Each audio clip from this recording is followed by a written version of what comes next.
নমস্কাৰ সকলোকে স্বাগতম জনাইছো। আজি মই লৈ আহিছো অসম টেটৰ কাৰণে প্ৰয়োজনীয় অসমীয়া বিষয়ৰ কেইটামান কুৱেশ্যনসমূহ। ইয়াত মহাপুৰুষ শংকৰদেৱ আৰু মাধৱদেৱৰ ডিছকাছ কৰা হ'ব। সো আপোনালোকে ভিডিঅ'টো স্কিপ নকৰাকৈ চাব। আজিৰ প্ৰথম প্ৰশ্নটো হৈছে শংকৰদেৱক ভাগৱতখন দিয়া লোকজন কোন? অপশ্যনসমূহ এনেদৰে দিয়া হৈছে জগদীশ মিশ্ৰ, মাধৱদেৱ, ৰামচৰণ ঠাকুৰ আৰু ৰাম মিশ্ৰ। ইয়াৰ শুদ্ধ উত্তৰটো হৈছে অপশ্যন ক জগদীশ মিশ্ৰ। আগবাঢ়ো আন এটা প্ৰশ্নলৈ। ভাগৱত গ্ৰন্থ শংকৰদেৱৰ কোন শ্ৰেণীৰ ৰচনা বুলি ধৰিব পাৰি? অপশ্যনসমূহ এনেদৰে দিয়া হৈছে অনুবাদমূলক, নাট, ভটিমা, গীত। ইয়াৰ শুদ্ধ উত্তৰটো হৈছে অপশ্যন ক অনুবাদমূলক। আগবাঢ়ো আন এটা প্ৰশ্নলৈ। ভাগৱতৰ একেবাৰে চমু সংস্কৰণৰ গ্ৰন্থখন কি? অপশ্যন হৈছে ভক্তি ৰত্নাকৰ, গুণমালা, অনাদিপাতন, ভক্তি প্ৰদীপ। ইয়াৰ শুদ্ধ উত্তৰটো হৈছে অপশ্যন খ গুণমালা। ভাগৱতৰ একেবাৰে চমু সংস্কৰণ গ্ৰন্থখন হৈছে গুণমালা। আন এটা প্ৰশ্ন হ'ল শংকৰদেৱৰ ভক্তি তত্ত্বমূলক গ্ৰন্থ কোনখন? অপশ্যন হৈছে ভক্তি প্ৰদীপ, কুৰুক্ষেত্ৰ, অনাদিপাতন, পত্নীপ্ৰসাদ। ইয়াৰ শুদ্ধ উত্তৰটো হৈছে অপশ্যন ক ভক্তি প্ৰদীপ। আনটো প্ৰশ্ন হৈছে মাধৱদেৱৰ পিতৃৰ নাম কি আছিল? অপশ্যনসমূহ হৈছে গোবিন্দগিৰি ভূঞা, কুসুম্বৰ ভূঞা, নাৰায়ণ ঠাকুৰ, ভাৱানন্দ। ইয়াৰ শুদ্ধ উত্তৰটো হৈছে অপশ্যন ক গোবিন্দগিৰি ভূঞা। মাধৱদেৱৰ পিতৃৰ নাম হৈছে গোবিন্দগিৰি ভূঞা। মাধৱদেৱৰ এখন উল্লেখযোগ্য ভক্তিমূলক গ্ৰন্থৰ নাম কি? অপশ্যনসমূহ হৈছে নামঘোষা, দশম, ৰাজসূয়, অৰ্জুন ভঞ্জন। ইয়াৰ শুদ্ধ উত্তৰটো হৈছে অপশ্যন ক নামঘোষা। আগবাঢ়ো আন এটা প্ৰশ্নলৈ। শংকৰদেৱে ৰচনা কৰা গ্ৰন্থসমূহৰ ভিতৰত সম্পূৰ্ণ সংস্কৃত ভাষাত ৰচিত গ্ৰন্থখনৰ নাম কি? অপশ্যনসমূহ হৈছে কীৰ্তন, ভক্তি ৰত্নাকৰ, নিমি নৱসিদ্ধ সংবাদ আৰু গুণমালা। ইয়াৰ শুদ্ধ উত্তৰটো হৈছে অপশ্যন খ ভক্তি ৰত্নাকৰ।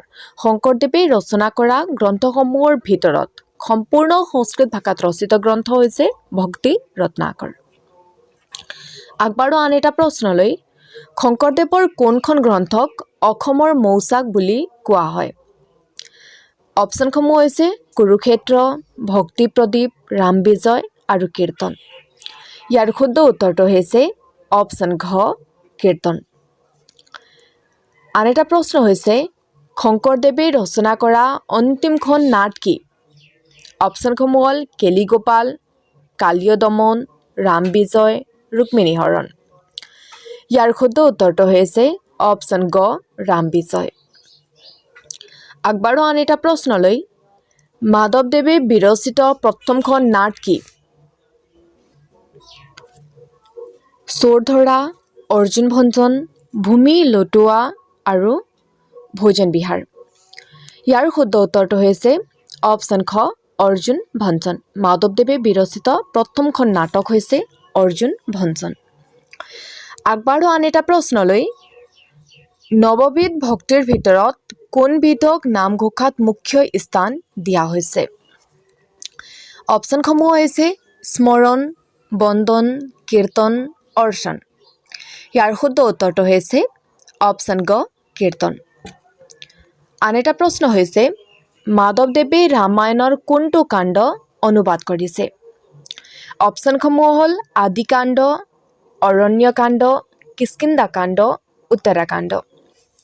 ইয়াৰ শুদ্ধ উত্তৰটো হৈছে অপশ্যন ক আদিকাণ্ড। মাধৱদেৱে ৰামায়ণৰ আদিকাণ্ড অনুবাদ কৰিছিল। আন এটা প্ৰশ্ন হৈছে মাধৱদেৱৰ সাহিত্যিক জীৱনৰ কীৰ্তিস্তম্ভ কোনখন গ্ৰন্থ?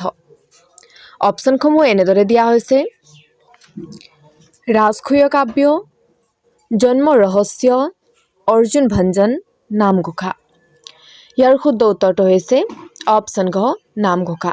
মাধৱদেৱৰ জীৱনৰ কীৰ্তিস্তম্ভ হৈছে সাহিত্যিক জীৱনৰ কীৰ্তিস্তম্ভ হৈছে নামঘোষা আৰু শংকৰদেৱৰ সাহিত্যিক জীৱনৰ কীৰ্তিস্তম্ভ হৈছে কীৰ্তনঘোষা। এইটো মনত ৰাখিব। আগবাৰো আন এটা প্ৰশ্নলৈ। শংকৰ মাধৱৰ মিলনক কোনে মণিকাঞ্চন সংযোগ আখ্যা দিছে? অপশ্যনসমূহ হৈছে চন্দ্ৰকুমাৰ আগৰৱালা, লক্ষ্মীনাথ বেজবৰুৱা, পদ্মনাথ গোহাঁই বৰুৱা, হেমচন্দ্ৰ গোস্বামী। ইয়াৰ শুদ্ধ উত্তৰটো হৈছে অপশ্যন খ লক্ষ্মীনাথ বেজবৰুৱা। শংকৰদেৱে ৰচনা কৰা মুঠ নাটকৰ সংখ্যা হৈছে অপশ্যনসমূহ হ'ল 5খন, 6খন, 7খন, 8খন, 4খন। ইয়াৰ শুদ্ধ উত্তৰটো হৈছে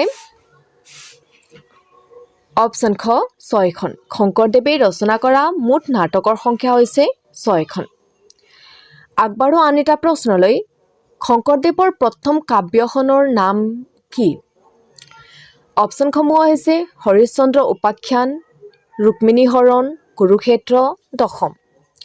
ইয়াৰ শুদ্ধ উত্তৰটো হৈছে অপশ্যন ক হৰিশ্চন্দ্ৰ উপাখ্যান। আজিৰ অন্তিম প্ৰশ্নটো হৈছে গুণমালা কাব্য কি চন্দত ৰচিত? অপশ্যনসমূহ হৈছে কুসুমমালা, চপয়, ছবি, দুলৰী। ইয়াৰ শুদ্ধ উত্তৰটো হৈছে অপশ্যন ক কুসুমমালা। গুণমালা কাব্য কুসুমমালা চন্দত ৰচিত। সকলোকে আন্তৰিক ধন্যবাদ জনাইছোঁ ভিডিঅ'টো চোৱাৰ কাৰণে। যদি ভিডিঅ'টো ভাল লাগিল তেতিয়াহ'লে লাইক, শ্বেয়াৰ, কমেণ্ট আৰু লগতে চেনেলটো ছাবস্ক্ৰাইব কৰিব, যাতে ভিডিঅ'টো আপলোড কৰাৰ পাছত আপোনালোকে ন'টিফিকেশ্যনটো পাই থাকিব। চ' থেংক ইউ।